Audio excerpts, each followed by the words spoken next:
जय हिंद दोस्तों, शिक्षा पारकम में आपका बहुत बहुत स्वागत है। आइए आज हम लोग जीके 2020 भाग 35 के अंतर्गत मिलकर के चर्चा करते हैं। तो आइए आज का पहला सवाल है, अंतरिम सरकार में रक्षा मंत्री कौन थे?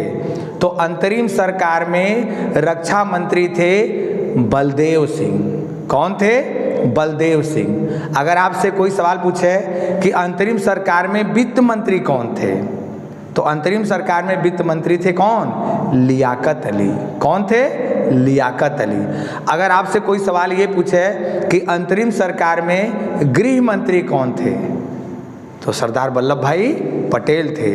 तो ये दोनों बात भी आप याद रखेंगे। अंतरिम सरकार में रक्षा मंत्री कौन थे? बलदेव सिंह।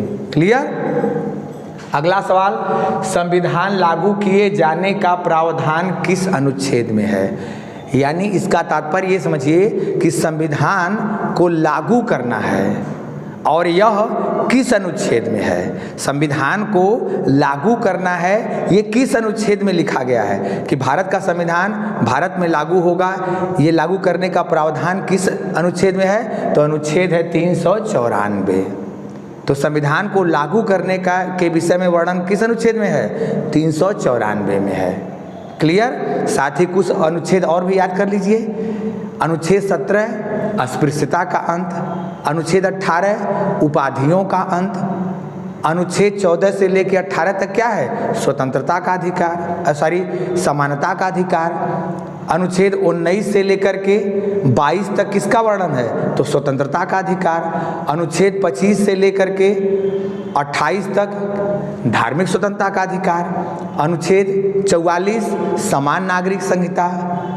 अनुच्छेद 40 ग्राम पंचायतों का गठन। अनुच्छेद 352 आपातकाल, राष्ट्रीय आपात। अनुच्छेद 356 राज्यों में राष्ट्रपति शासन। अनुच्छेद 360 वित्तीय आपात। अनुच्छेद 359 संविधान संशोधन। तो ये सब भी आप जरूर याद रखिए। ठीक है, आगे अगला सवाल, राज्य का सबसे महत्वपूर्ण तत्व क्या होता है? तो राज्य का सबसे महत्वपूर्ण तत्व होता है संप्रभुता, सावर्निटी या संप्रभुता।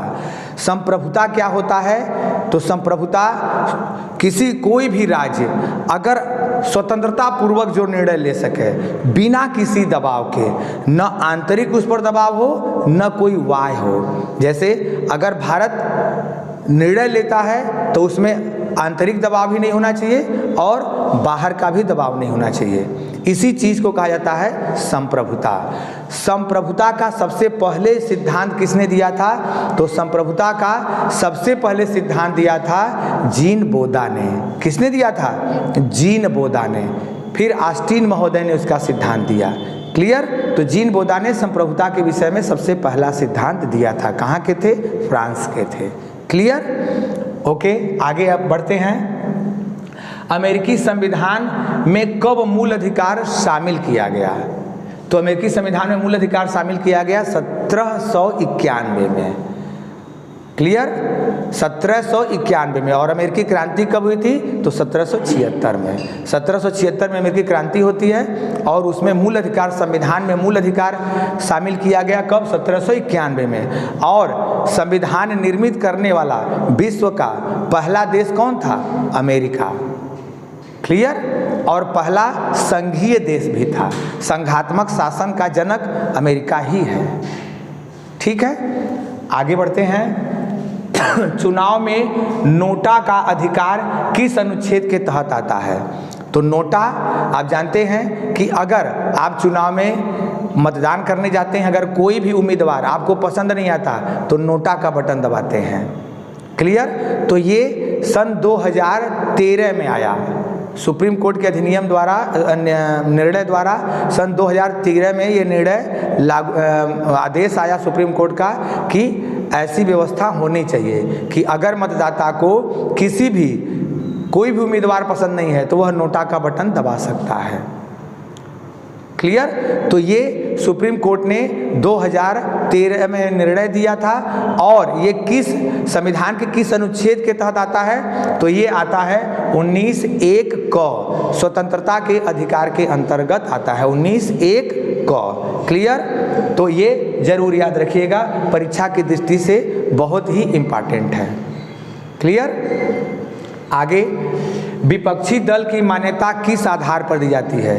तो किसी भी समय, किसी भी लोकसभा चुनाव के बाद जब कोई दल टोटल लोकसभा का, जैसे एक दल तो बहुमत वाली दल जो होगी वो सरकार बनाएगी, और दूसरी जो विपक्षी दल का मान्यता उसी दल को मिलेगा जो कुल लोकसभा सीट का 10% सीट प्राप्त कर ले। जैसे अगर 545 सीट है लोकसभा में, तो उसका 10% सीट जो पार्टी जीतेगी वही लोकसभा में विपक्षी दल के रूप में उसे मान्यता दी जाएगी।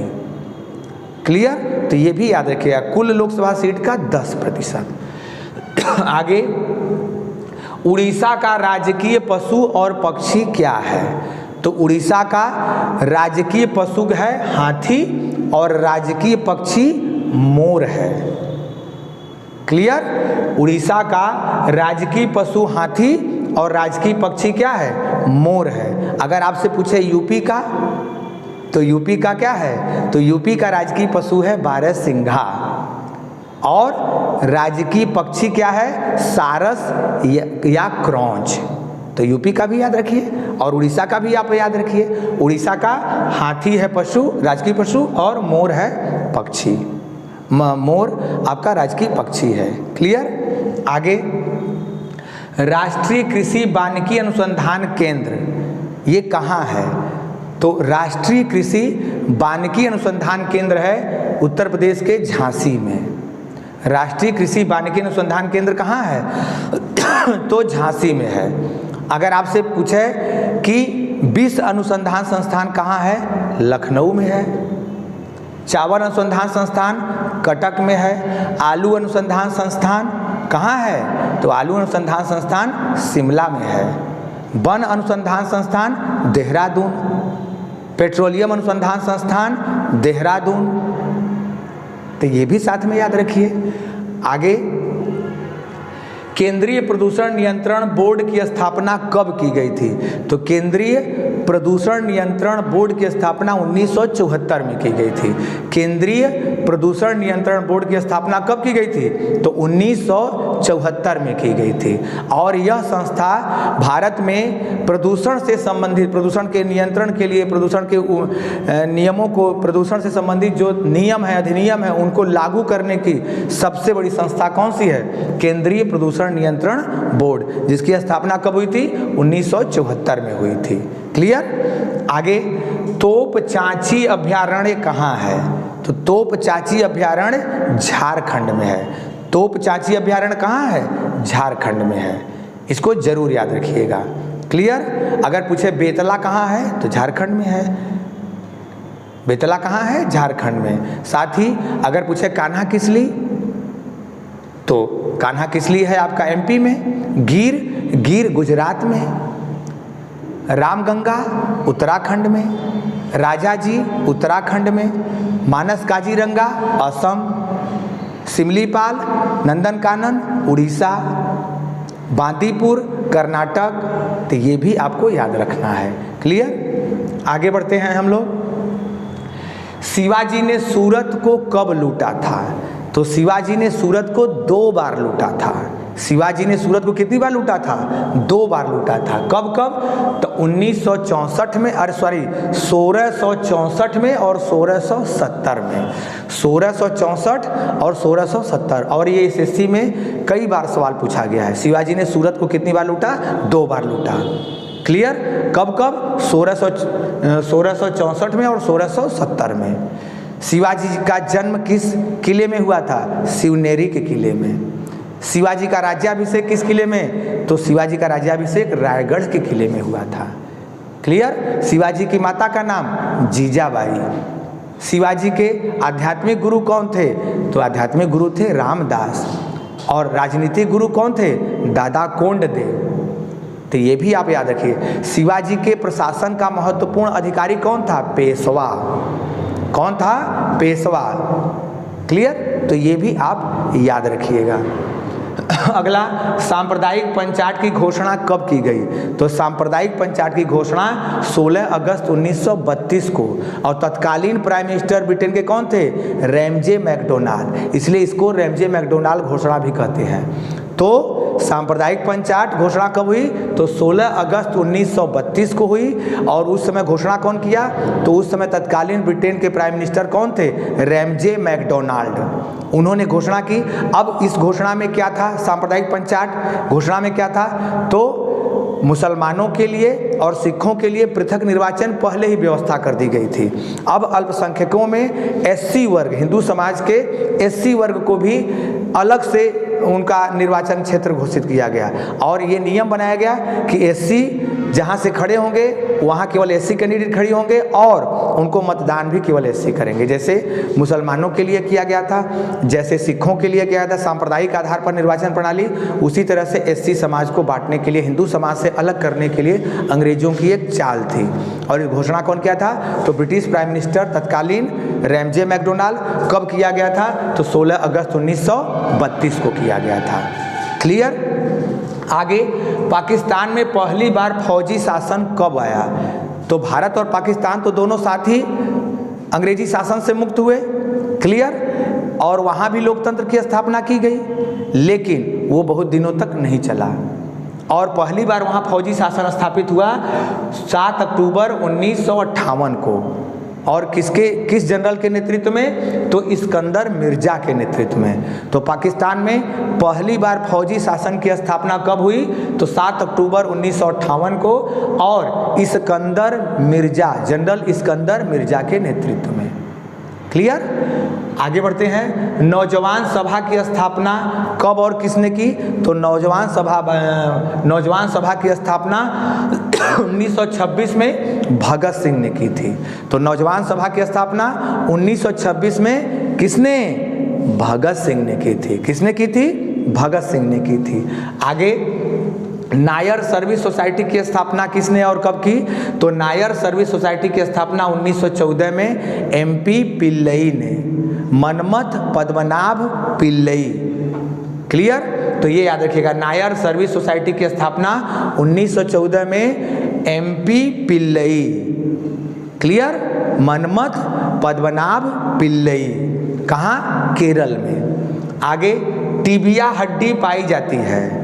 टिबिया हड्डी पाई जाती है कहाँ? तो टिबिया हड्डी पाई जाती है पैर में। टिबिया हड्डी कहाँ पाई जाती है? पैर में पाई जाती है। मानव में कुल कितनी हड्डियाँ पाई जाती हैं? तो 206। मानव में कुल कितनी हड्डियाँ पाई जाती हैं? तो 206 हड्डियाँ पाई जाती हैं। टिबिया हड्डी पैर में यहाँ पाई जाती है। क्लियर? पैर में कुल कितनी हड्डियाँ? तो एक पैर में 30, दूसरे पैर में 30, तो दोनों पैर मिला के कितनी हड्डियाँ? 60। और एक हाथ में 30 और दूसरे हाथ में 30, तो दोनों हाथ मिला के 60, यानी हाथ पैर मिला के कुल 60 कितनी हड्डियाँ हो गई? 120 हड्डियाँ।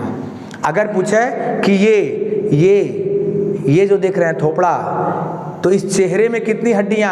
तो याद रखिए 14वीं का चांद 14। तो ये कितनी हड्डियां हैं? इसमें 14 हड्डियां होती हैं। ये सामने बाइस्कोप में कितनी हड्डियां? तो 14 हड्डियां होती हैं। क्लियर? तो 14, इसीलिए इसे कहा जाता है 14वीं का चांद कहा जाता है। कान में आ जाइए, तो कान में कितनी हड्डियां होती हैं? तो तीन कितने हुई? 6 हड्डियां। क्लियर? मैलियस, इनकस और स्टेप्स। मैलियस, इनकस, स्टेप, 3 इधर 3 इधर, कुल कितनी हड्डियां? 6 हड्डियां होती हैं। क्लियर? तो ये भी आप साथ में याद रखिए। आगे, एल्कोहल प्रभावित करता है तो हमारे मस्तिष्क के किस भाग को? तो अनुमस्तिष्क को। किसको प्रभावित करता है? अनुमस्तिष्क को। और एल्कोहल पीने से कौन सी बीमारी होती है? तो एल्कोहल पीने से सिरोसिस बीमारी होती है। किस अंग को प्रभावित करता है? तो लीवर को। किस अंग को प्रभावित करता है? लीवर को प्रभावित करता है। क्लियर? तो ये भी आप याद रखिए। आगे, अफीम से मार्फिन किससे प्राप्त होता है? तो तनावरण से। जो तना का आवरण होता है उसी से, अफीम के पौधे में जो तना होता है उसके आवरण से मार्फिन प्राप्त की जाती है और यह एक नशीला पदार्थ होता है। क्लियर? बहुत सारी दवाओं को बनाने में, जो निश्चेतक दवाएं होती हैं उनको बनाने में भी इसका प्रयोग किया जाता है। क्लियर? लेप्रोसी वैसिलस की खोज किसने की थी? तो हैंसेंग ने की थी। क्लियर? हैंसेंग एक वैज्ञानिक थे, लेप्रोसी वैसिलस की खोज की थी। ये जरूर याद रखिए। मुख्य मादा जनन अंग कौन सा है? तो मुख्य मादा जनन अंग कौन सा होता है? अंडाशय। मुख्य मादा जनन अंग कौन सा होता है? तो अंडाशय होता है। तो दोस्तों, ये आज जीके 2020 भाग 35 के अंतर्गत हम लोग निम्न प्रश्नों पर चर्चा किए। ये बहुत ही अच्छे सवाल हैं जो परीक्षा की दृष्टि से बहुत महत्वपूर्ण है और कई बार परीक्षाओं में पूछे गए हैं। तो आप इनको 1-2 बार वीडियो देख करके ज़रूर याद कर लीजिए।